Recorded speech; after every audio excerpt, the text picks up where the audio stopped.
usually when you're pitching, you're sitting there and you're kind of like showing people and you're showing them your deck and you're showing them your product, all that kind of good stuff, right? If you can, coordinate with the driver. Again, picture yourself in a meeting. You finally get a meeting with Roloff at Sequoia, and you're sitting there and he's focused on you. And you're fitzing with the computer or futzing with an app and trying to get it to load and all this shit. Now he's going, okay, what time is dinner tonight? I gotta get out of here, right?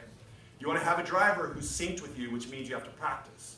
So what I did with my co-founder, Coco, is she ran my pitch on the demo and my slides so she could toggle between Keynote and the app.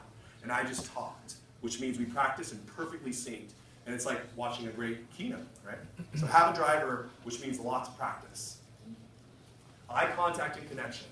So I get it, you're shy, you're excited because you've been working in your room for a year, but you gotta have a connection, right?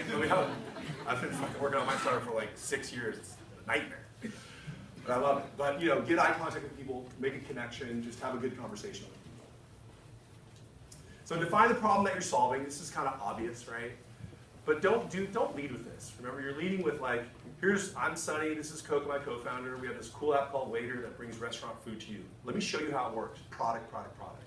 And then I can talk about the problem that I'm solving. So for whatever that is for you, define it in one sentence.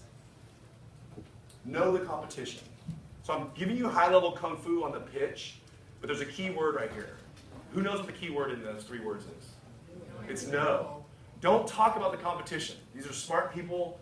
I mean, if you're going out for a big round like an A, B, or C, you got to talk about the competition and analyze it. But just know your competition because you're going to be asked about it. And if you dribble around about it and you don't understand your space, chances are these questions you're going to be asked are going to be loaded questions. That's the other thing I've discovered that's really interesting, especially meeting with capital people. Really, really smart people who study our spaces all the time, right? They're going to ask you questions that are loaded and going to see if you understand the answer or know how to deliver the answer. So it's really important that you know these things and know your space and know where you're better than your competitors and where you're not. And which means sort of knowing your space. So as Rob was talking about, if you think you have an AI startup and you go to him and pitch him for money because he just gave everyone here an invitation to pitch him for money, you don't really know the AI space and he asks you questions about it, the meeting's over.